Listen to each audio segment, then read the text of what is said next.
What up, everybody? This is Struggle Bear, sitting here trying to make a struggle through another day. Um, Look, I know somebody I think can relate to this. I came home, had a long day, very stressful. Um, got into a little petty argument at work. I can't even believe that. Anyway, I told me well, it was supposed to be a nap, but that nap, 7:15, about 7:17. I didn't wake up until 11 o'clock, so I didn't miss all my shows. Lethal Weapon, Empire, Designated Survivor. So I'm here right now for my review for Lethal Weapon Best Buds. And y'all, I love this series. I actually love it. I'm so glad I got caught it from the very beginning. I'm actually glad that this movie. The movie came out in '87. One of my subscribers said, "Well, I remember my parents took me to go see it a long time ago." So you was remind me of my baby who said he's only 4 years old when I went to when I went to college. I don't realize how long it's out. But for anybody in my generation, and you've seen the Lethal Weapon series, this just makes you feel like you're just seeing an extended version of what that movie is. They don't deviate from it that much at all. You know, Trish is a lawyer this time. In the movie, she was Murtaugh's wife was a writer. But the concept is basically the same, and I love that. So it starts off with this girl buying some weed at the weed dispensary. And I'm like, look at that weed store made me just be like, I want to work there. Can I change my profession? Can I move to California and open me up a shop? But that shop would make no money because I would be high in the high. And like, they come in and be like, huh? You want what? You want who? You want what? And she sit there and say, I want something that's going to get me there, but not give me the munchies. He said, you want a wafer. I said, I know that's goddamn right. You can get that. You can eliminate the munchies. But right now, I'm 202 pounds. And I want some weed that don't give me the munchies, y'all. So anyway, let me get started with this review. Good episode is Lethal Weapon, Season 1, Episode 3, and it's called Best Buds. So it starts off old girl, she's doing this, and then the next thing you know, you see the armored truck picking up the money. We'll get to why they're picking up the money, but they're picking up the money, and it's going down the street, and it's rammed, bam! I said, ooh, this episode get started off real nicely. So then it goes to Riggs. I can't. When I was thinking about it, I was like, Riggs, you just can't be letting this beat you that much. But see, he lost a wife and his unborn child. And I told you my experience, y'all, that when my best friend was murdered, I was the last person to see him alive. He begged me to stay. He was drunk, and I was just thinking of my own selfish things that I want to go home. But see, that it wasn't just the fact that he was murdered, but the things that happened with me being the last person to see him and his family, which was in Texas, they didn't really know me. And they felt like I knew something that I didn't know and I wasn't telling. And even though everybody, his friends and everybody and his cousin and all of them knew I didn't know anything. And they was trying to let the family know that I didn't know anything. Just the fact that I had people out there that was questioning me, whether if I had anything to do with it. So, that loss right there, when you go through that loss, I remember so many times I would just come home and I would just curl up, and all I did was just use powder, y'all. I would get fucked up. I would do whatever I had to do to take my mind off of it. He uses alcohol. And I don't even know what the cigarette he was smoking, but he's sitting there smoking a cigarette with twisted at the top.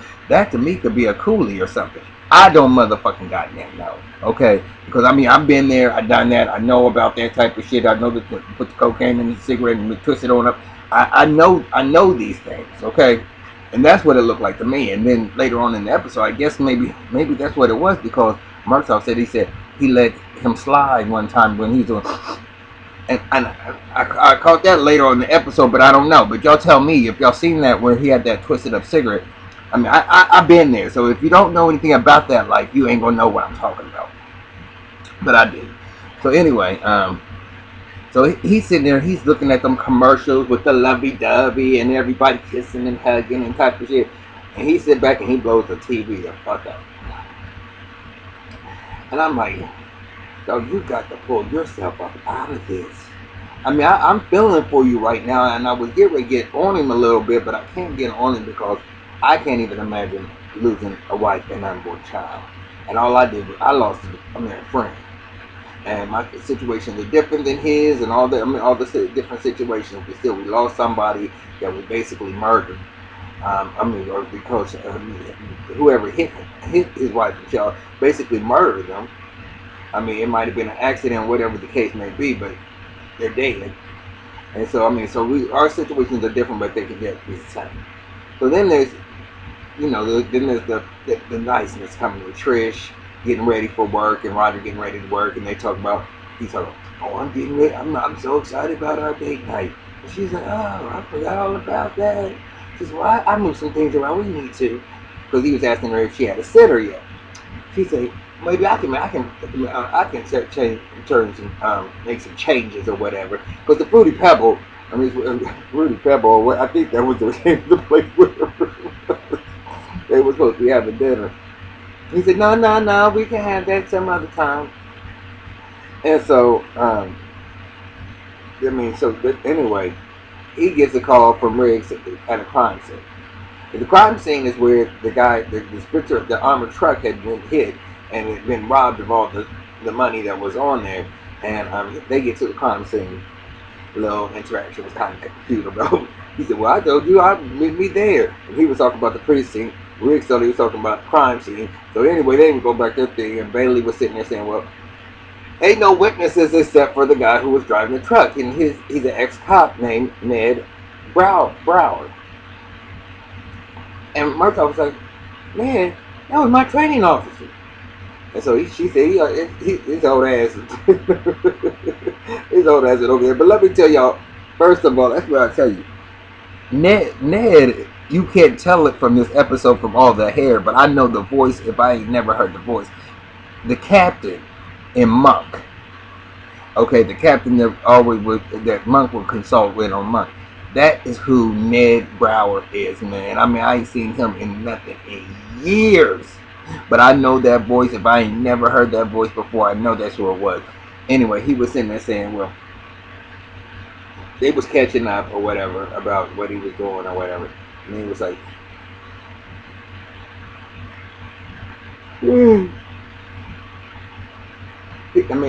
so I guess, okay, so anyway, Bailey had told Riggs and them that the owner of the armored truck was this company, that was, that the company was downtown somewhere. She gave me the address. Well, see, this is the thing. Weed is legal in California, but it's actually you have to have a medical license to be able to smoke. It's still there. It's not like Colorado where you have so much, and it's not like DC where you're able to be carrying so much up to a certain amount of weight. It's not like that where it's just legal, period. But it is, I think, still that you have to have a medical license for. But it's legal. So, but they cannot use banks for their money. So this company manages their money for them and keeps them consolidated. Now they can't sit there and insure their money because you put it in the bank, it's federally insured. So because the company that manages the money, they get 20% of the profits. They get 20% of the profits because they have to insure the money themselves. They're taking a chance. So, oh girl, she fly bitch, got a fly office. She making her coins or whatever. And she was like, they was like, well, we're gonna need the list of your clients. And she said, confidentiality is a must. But she was sitting there saying, he was saying, well, how much money was on there? She said she was on the hook for $17 million. He said, is it normally that much? She said, no, but it's tax time. And you know, there's still state tax on the shit, and they gotta pay it with cash. And she'll handle all the on that end, making sure their taxes get paid and taken care of. So this load was one of the biggest loads one of the biggest loads of the year because of being tax time. Not normally 17 million. I was like, damn, is that how much money they make at 17 million? But it was because it was tax time. So they got a little list, and one of the people was for the what is it? The the Blossom Buddy or no Buddy and Blossom, Lonnie and Donnie, Lonnie and Donnie. So um, they go there, and Lonnie and Donnie got this house going on, and they sitting there. Everybody in their house getting hooked up.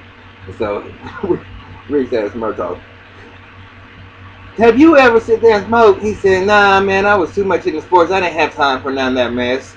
Man, I mean, if you only knew, my whole family was in sports, man. I mean, starting freshman for basketball. And we got fucked up. Time plays after the motherfucking players on the motherfucking team was getting fucked up on Fridays after the motherfucking goddamn game. Man, don't tell me about this because you was in sports and you wasn't getting high. But anyway, so he said, what about you, Reese? Never. And then he said, oh, that smells like and he named a strain of motherfucking weed up there. And I'm like, you know better than my fucking ass know. All I know is motherfucking Loud. And I know Reggie. And I know Skunk. And I know oh man, I remember I used to remember all of them back in the day, but I don't know. I'm old school now. But so anyway, so you know he disappears and goes out, and he finds Lonnie and Donnie. They about time they got my 17 million. Now I don't know why they worry about their 17 million getting robbed, because the company that was they got robbed is the ones that are on the hook for the 17 million. Their money's they ain't lose no money. It's not like they lost no $17 million at all. And so they left there. So that's when they went back to the station. And Riggs is with the therapist, and the therapist is sitting there trying to, basically get in his head a little bit. But the reason why he was in there because Riggs was up in that room, and Roger was looking for him. He came out that room, and it was smoke filled, and Riggs coming out of his eyes was like, you know that look that you have when you fucked on your what? He said, can we get something to eat? Because I'm hungry as a mother. So he went to the therapy because he wanted to say, if I get drug tested, I might have had secondhand smoke. How can we deal with that? She said, well, I can give you a form that you won't get tested for the next 90 days. He said, bingo. So while he was talking to the therapist, Roger and Ned was catching up, and Ned was telling him about how his wife, he said, well, how's Sarah doing? He said, well, Sarah died 6 months ago from ovarian cancer. He said, oh, I'm sorry to hear that. He said, well, I was supposed to be spending more time with her. First 20 years I was married to the job, and then it was supposed to be our turn. And then she went ahead and she died. So that made Roger start thinking, oh, this date night thing gotta happen because he loves Trish. They're getting together, everything is all good. So then they was talking about, can you remember anything else? And he said, well, there was this funny smell, and it smelled like something, earthy. And so Rick said, that sounds like petroleum oil or something like that. And so they said, well, didn't no girl, the woman whose company was moving the money, was managing the money, did she say the only people that knew was just the clients and her and the driver? And so they went straight to Lonnie and Donnie's. Lonnie and Donnie heads was up on a motherfucking goddamn platter. Both heads cut off, decapitated. So I'm like, damn. But I already knew something was up because the house was empty. It went from the party house of the motherfucking year to was empty. They went into an empty house, front door open, and they going in there. Lonnie, Donnie. I mean, just the fact that it was that party house the night before, and that it was dead central, no lights or nothing on. I already knew some shit was about to go down, but their heads was up on the platter. So Riggs goes home, and I guess I mean no, I'm not. Well, both of them go home, but Roger goes home, and Trish said, "I didn't hear you come in the morning." He said, "I just got here about 15 minutes, but you was in the shower." He said, "I had to do it all nighter. I had a decapitation yesterday." She said, "Oh, baby," and and I love how they love. Okay, I do. I love how they love, and it was it was inspiring a little bit. I like how they love. So then Riggs is peeking in the window, and she said, "Go ahead, Letty Morton." And so they decided to go. Um, so they went back to the station, and they was asking the drug I guess division about the cartel because Roger had sit there and said it sounded like something that might be gang related. Like the cartel might be involved. And he said, "Well, no, there's no cartel in L.A., but there's no cartel in L.A. But you might want to try to look at the Jamaican boys." And when the captain of the sergeant was sitting there saying this, Cruz, who was I guess a cadet or whatever, that just in training or whatever, he was walking behind. And he said, "Hey, son, you got a scar on your neck." And he said, and so anyway, make a long story short, the scar was from where he burnt off where he was in a gang. He got out of the gang and he changed his life. And they were like, "Oh, you come useful." And he said, Sergeant's wrong. There is the cartel in LA. And he was sitting there telling me, just where the motherfucking go, look for Pacos. So, make a long story short, y'all, we get ready to go to it. So, Riggs and Riggs and Murtaugh goes by themselves to go see what Pacos has to say. Now they don't got no backup. They just go it on the fly that they gonna go up in there. Now Riggs has no cut cards whatsoever. Riggs go up in that thing. So Roger said, "Well, how are we gonna do this?" He said, "Well, I think you should let me have the lead sometimes, and you go ahead and fall back because you get us in situations sometimes that gets us all fucked up." He said, "You right. Back up." He said, "No, that's not the way I want to do it." He's talking about, "Back out! Back out! Where the fuck you at, Back out?" He said, "Do you know me?" He said, "Yes. Man, I've been sitting there looking for your ass." He said, "This is me and Detective Murtaugh, and we thought we would ask you a couple of questions." So Paco said, "You mean it's just the two of y'all?" And Rick said, "No, we got backup coming. They're on their way." And so we said, "No, we don't. We here all by our lonesome." And so now they got surrounded them. So it's motherfucking on.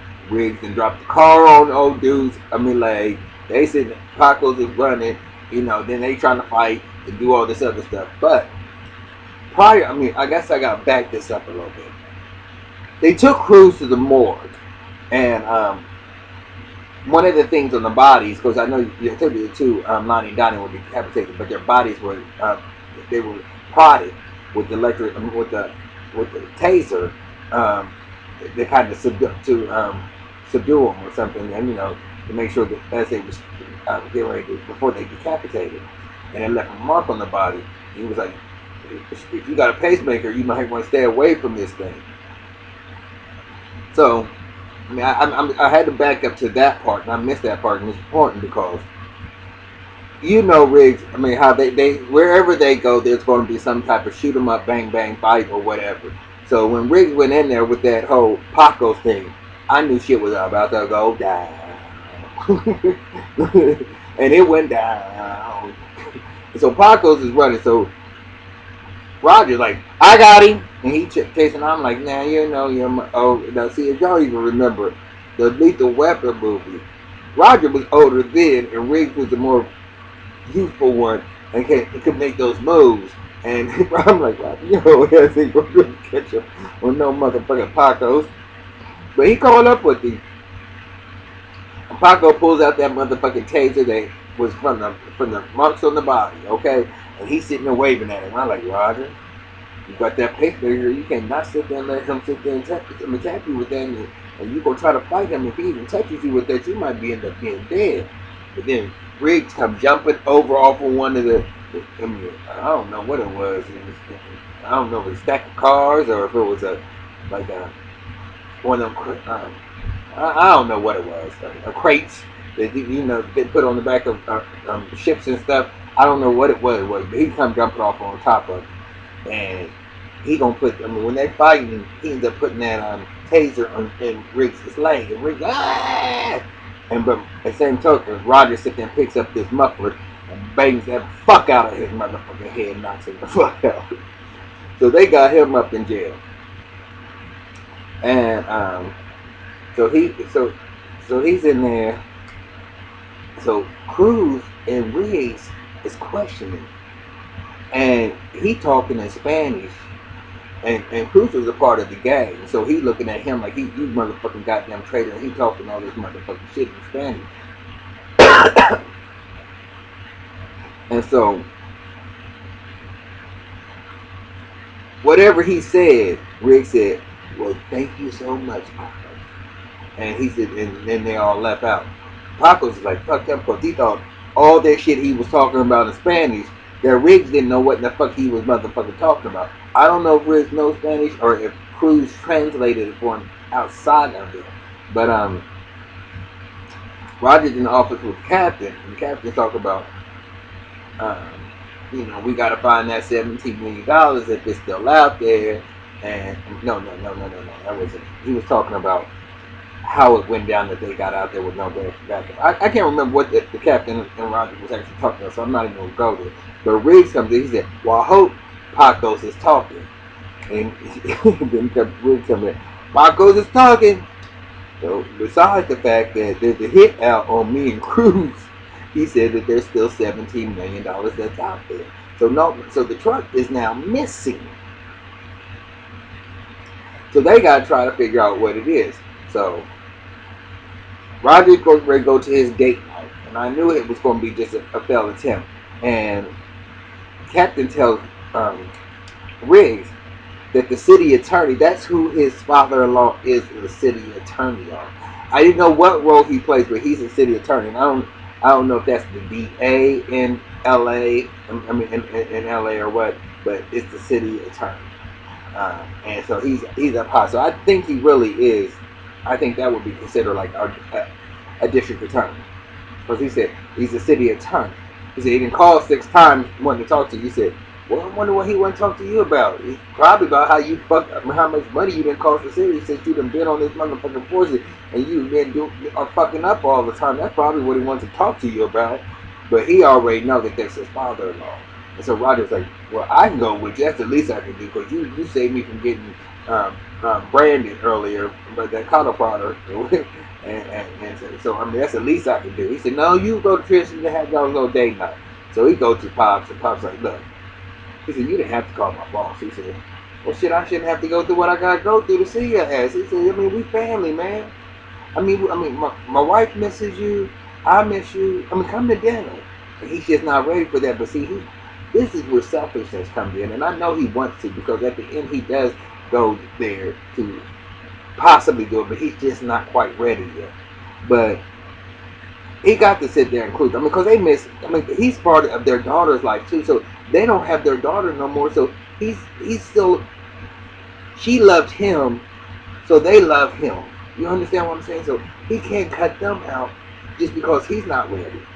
But he's gonna have to get ready, and I don't know when it's gonna come. And I hope it's gonna come before the end of the season, because I don't think it's fair to them that they're people seeing his fuck ups and covering it. And he can't even go and have dinner with him. I think that's a little selfish.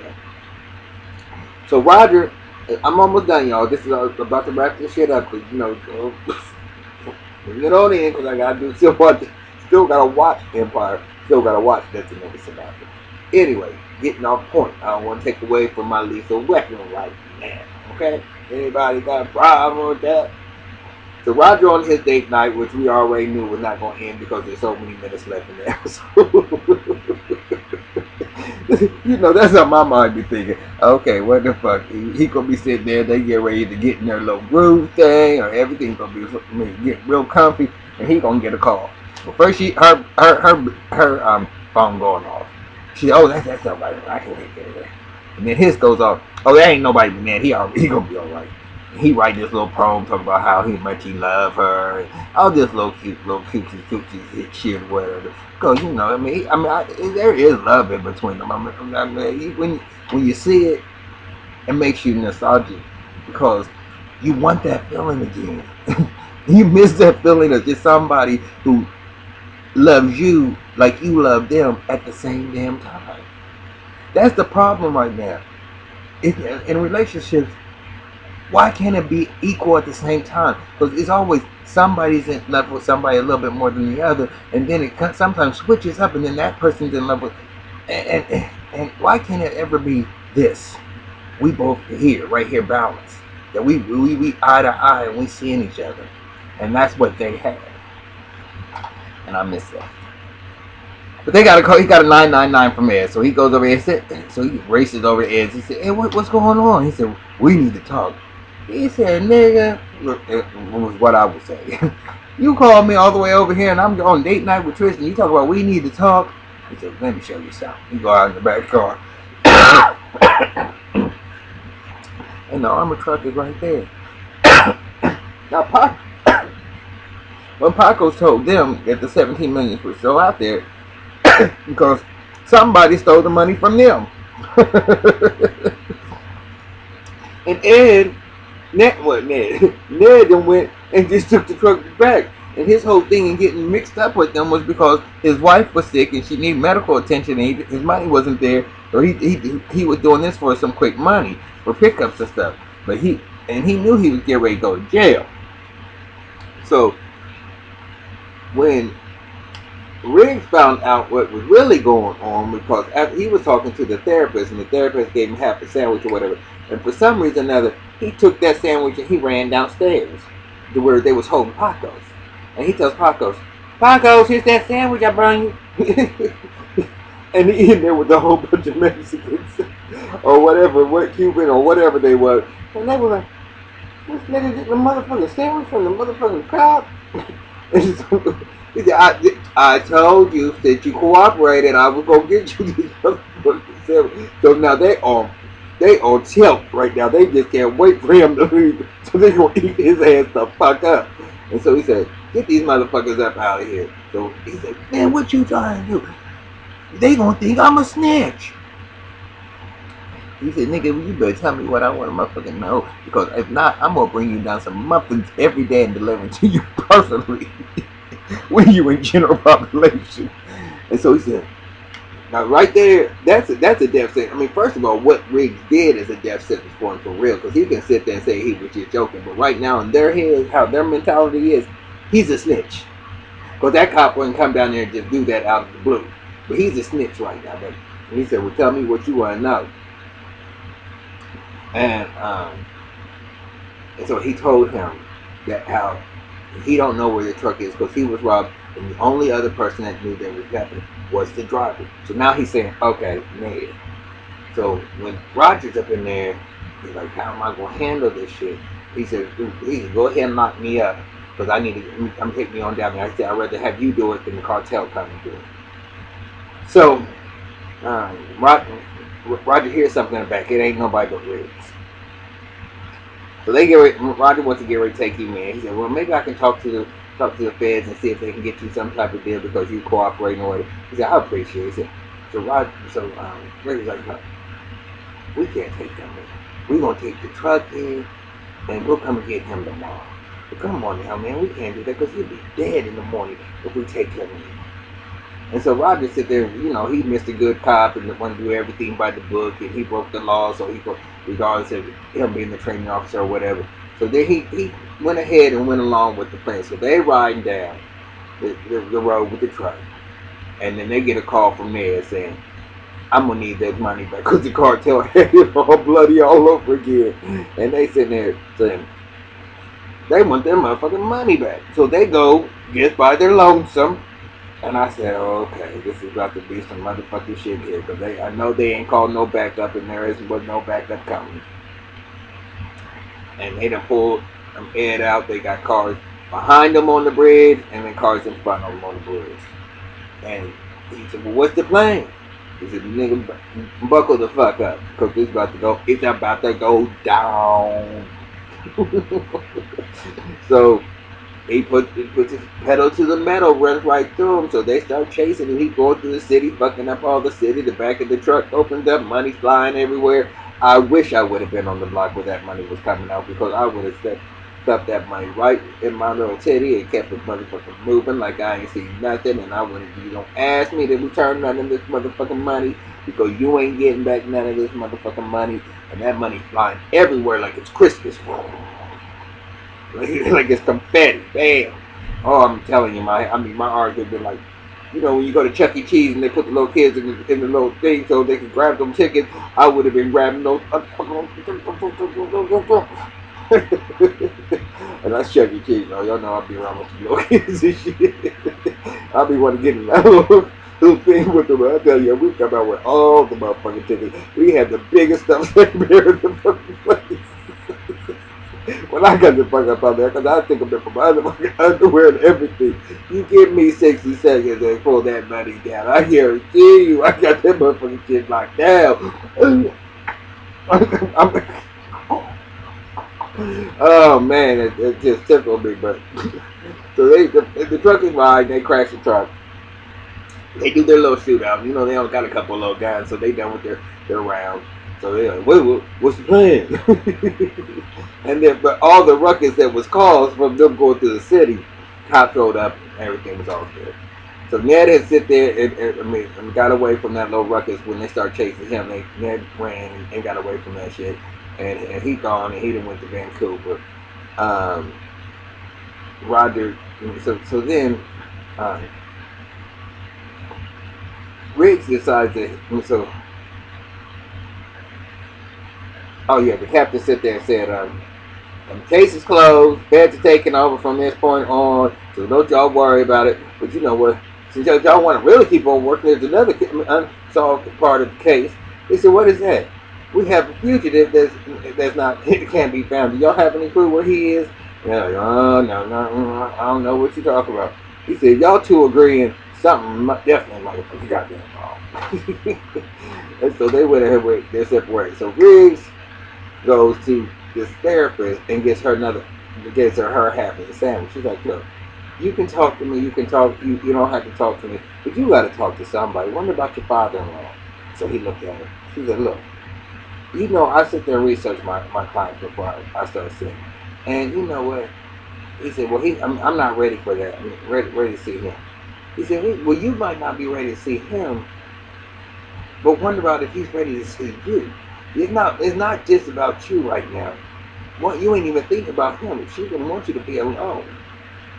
And so he thinks about it, and so he goes and he sits out front of the house and he doesn't go in. He said, not this time. I hope he ends up going. Now Riggs, ends up with that same sandwich, and him and Trish is out sitting out on a view like some little make out place spots or whatever, and they sitting up on the car. She talking about this is the best date night ever. And I'm just saying, so it was a good episode, y'all. I mean, I went a little bit longer than what I was supposed to, but when there's good episodes like this, I love this show. I do. I love the show, and I hope y'all love it too. I hope y'all watch this to the end because I want to sit there and say, please subscribe. At this particular point in time, I'm just trying to go for as many subscribers as I can. Yeah, I'm not going to come up with the goal again until after I get to DC. But please, please, please subscribe. And if you do tell me that y'all like this program. I mean, Power's Gone. That was my mostly viewed. I now got the girls. They get ready to go off basketball wise, and that's the second most viewed. But it's kind of like teeter totter on my Greenleaf, on my Queen Sugar and my If Loving You Is Wrong. And I can get y'all enough If Loving You Is Wrong. It's been crappy. But I need y'all to continue to support me on my other videos too. I mean, if you just lie through, say, hey bitch, here I am. I haven't watched the whole thing because I don't got time for these shenanigans. I don't care what y'all do, but please do it. Please, please, please. I'm up out of here, y'all, because I got to watch Empire now. and I gotta watch Designated Survivor, and I gotta watch Queen Sugar, and I got, I know the list goes on and on and on. So anyway, peace out.